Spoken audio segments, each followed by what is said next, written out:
안녕하십니까. 오늘은 통신매체 이용 음란죄와 관한 사례를 제가 준비를 해왔습니다. 제가 저번에 상대방에게 성기 사진을 보냈으나 기소유예를 받거나 교육이수 조건부 기소유예를 받았다거나 아니면 정말 재질이 불량하고 범죄가 수회 반복되어 가지고 실형 6개월에 집행유예 2년을 받았는데 다행히 신상정보에 대한 고지, 공개명령을 받지 않은 사례들을 제가 설명을 해드렸었습니다.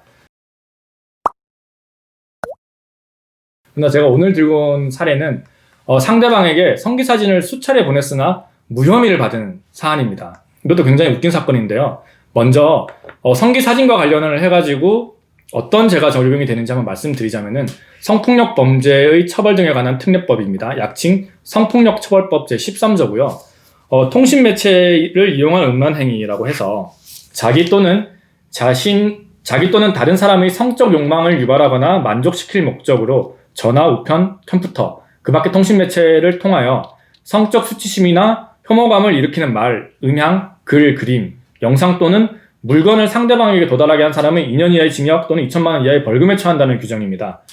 이 사건에서 저희 의뢰인은 성기사진을 피해자에게 보낸 것은 맞습니다. 정말 수차례 보냈습니다. 수십 차례 보냈는데 근데 문제는 인터넷으로 그 사람을 모르는 상황에서 사이버상으로만 조화를 했고 서로 사진을 주고받은 상황입니다. 사실 저희 의뢰인은 상담을 해주는 사람이었어요. 인터넷에서. 그래가지고 상담사입니다. 상담사인데 이 피해자를 알게 돼가지고 여러 차례 상담을 해주다 보니까 인터넷상에서 사이버상으로 이제 서로 교제를 하게 된 겁니다. 그러다 보니까 서로 이제 음란한 이제 사진을 주고받은 건데요. 근데 피해자는 문제가 하나 있었습니다. 고소를 진행을 하면서 그 피의자가 그 피해자에게 보낸 사진이 아닌 것도 피의자가 보낸 사진이라는 취지로 주장을 했었습니다.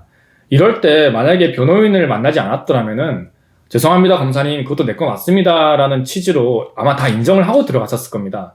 근데 저희는 모든 걸 분석을 했었습니다. 분석을 하니까 이거는 우리 의뢰인 게 아니었습니다. 아니었기 때문에 정말 그것을 좀 인정을 해달라는 의견서를 수해냈고요. 그러니까 그 피해자 측에서 뭐라 말하냐면은 아니다 너 거 맞다 분석을 해보자, 입증을 해봐라 이런 취지로 얘기를 해가지고 저희가 그건 너무 곤란하지 않느냐 이런 식으로 한번 얘기했던 적도 있었습니다. 그리고 문제가 저희 피의자가 그 피해자로부터 받은 사진이 굉장히 많았었는데요. 그게 사이버상 연애였긴 했지만 헤어지고 나서 다 지워가지고 내지를 못했습니다. 그때 내지를 못하면서 저희가 변호인 의견서를 수차례 내면서 이거를 내지 못했다 그래가지고 우리가 받았다는 사실이 없어지는 것은 아니다라고 먼저 주장을 했고요. 그리고 지금 피해자가 줬던 사진이 아님에도 불구하고 이런 걸 막 내는데, 그럼 우리도 인터넷에서 떠돌아다니는 사진 같은 거를 막 내면서 피해자로부터 받은 자신의 성기 사진이라고 하면서 우리가 그냥 음란한 채팅을 주고받은 받은 겁니다라고 주장을 하면은 그럼 무혐의입니까? 라고 주장을 했더니만 검사님께서 그것도 맞는 말이네요 이러면서 저희 측 주장을 좀 더 심도 있게 들어주셨습니다. 우선 제가 좀 준비해온 자료라든지 이런 걸 보면은 이때 불기소 유효 통지서를 한번 읽어드리겠습니다. 피의자는 증거 불충분하여 혐의 없다라는 게 주문이었고요. 검찰 단계에서 일단은 무혐의가 난 겁니다. 경찰은 기소 의견으로 검찰에 송치를 했었습니다. 근데 검사는 무혐의로 다시 내려보냈고 불기소를 최종 처분했습니다. 뭐냐면은 여기 불기소 유예에 보면은 범죄 사실은 뭐냐면은 지금으로부터 한 3, 4년 전입니다. 그때 피의자가 저희 의뢰인이 고소인에게 자신의 성기 사진을 많이 보냈습니다. 그래가지고 성폭력 범죄의 처벌 등에 관한 특례법 위반, 통신매체 이용 음란죄로 고소를 당한 사건입니다.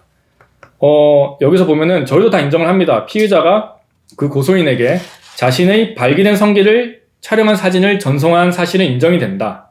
근데 여기서 고소인은 우리가 사귈 때 아니었습니까? 라고 주장을 했더니만 자신은 2016년도부터 얘랑 좀 그런 관계였는데 그 피의자가 우리 의뢰인이 자기에게 이런 사진을 보낸 시기는 2015년도 경이라고 이런 말도 안 되는 주장을 하는 겁니다. 근데 저희가 여러 가지 프로필 사진이라든지 그때 당시 입고 있었던 옷이라든지 이런 여러 가지 정황 증거를 내면서 이때가 아니다. 2016년도 여름경에 보낸 게 맞다라고 저희가 얘기를 했습니다. 그랬더니만 검사님도 우리 피의자의 프로필에 있는 사진, 촬영 일시 등에 비추어 볼 때 우리 의뢰인 피의자의 진술처럼 그 사진을 보냈을 시기는 2016년도 여름경인 것으로 보는 것이 타당하다고 보인다 라고 봤습니다. 우리 측의 일관된 주장은 그겁니다. 2015년도경에 네이버 활동을 하면서 고소인과 처음 알게 되었고 연락을 주고받으면서 상담을 해주다가 2016년도 6월경에 고소인 그 피해자와 교제를 시작하였다라는 것이 우리의 일관된 주장이었는데요. 계속 주장했습니다. 그 경찰서에서도 주장을 했고 검찰에 가서도 주장을 했었습니다. 근데 계속 이제 경찰은 저희 말을 잘 듣지 않았지만 검사님은 굉장히 좀 심도 있게 들어주셨습니다. 그리고 저희 측 주장은 2016년도 6월 24일경에 일단은 그 피해자가 사는 그 집에 올라가가지고 피해자의 집에서 함께 지내기도 했다. 이걸 저희는 주장을 했었습니다. 그것이 사실이었으니까요. 사랑한다는 메시지를 주고받는 등 정말 가까운 사이였기 때문에 내가 그 사람한테 보냈던 사진이 그 고소인 피해자의 성적 수치심을 유발한 것이 아니다라고 일관되게 주장을 했었습니다.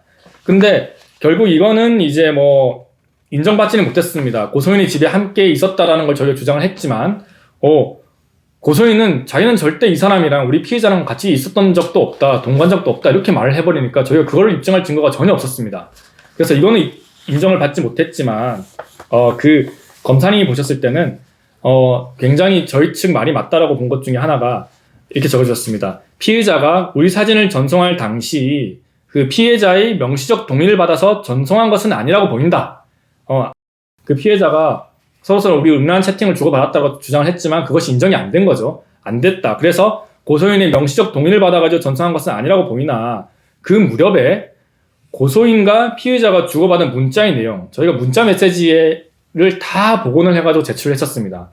그런 문자 메시지라든지 그 다음에 그러니까 우리 의뢰인과 그쪽 고소인과의 화상통화 자료가 남아 있었습니다. 그때 화상통화를 하면서 우리 피의자 의뢰인이 캡처를 해놨었는데 그 캡처 사진이 굉장히 좀 트리거 역할을 했었습니다. 굉장히 중요한 역할을 했는데 거기에 뭐냐면은 그 여성분 피해자분이 화상통화를 할 때 자신의 이쪽 윗가슴이 드러나는 옷을 입으면서 이런 포즈를 취하면서 있었습니다. 그거를 저희가 계속 밀면서 우리는 정말 사귀는 사이였다. 그리고 이런 사이에서 이런 사진을 주고받는 것 자체가 뭐가 문제냐라고 주장을 했었습니다.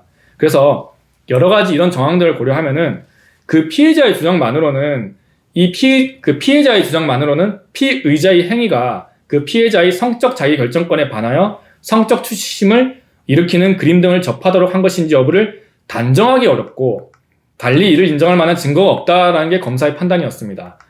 결국에 증거 불충분하여 혐의 없다라는 판단을 받았었습니다. 이때 정말 변호인 의견서를 한 10몇 개 이상을 냈던 걸로 기억을 하는데요. 이처럼 그 스마트폰의 보급률이 높아짐에 따라서 연인 간의 성기 사진을 주고받는 경우가 굉장히 많아지고 있습니다. 사귈 때는 그것이 사랑이지만 헤어지고 나면은 범죄라는 점을 명심을 하시고 절대 보내시면 안 됩니다. 그리고 서로 싸우고 있는 과정이라면은 그 당시에 주고받았던 그런 이제 사진이라든지 그런 음란한 내용들이 범죄가 되어서 나중에 고소장을 받을 가능성이 크다는 점도 반드시 명심하십시오. 그래서 웬만하면은 그런 사진은 주고받지 않는 것이 좋겠고 만약 어떤 피해자로부터 고소장을 받았다. 그렇다면은 반드시 변호의 도움을 받는 것이 좋겠습니다. 지금까지 최한계르 변호사였습니다.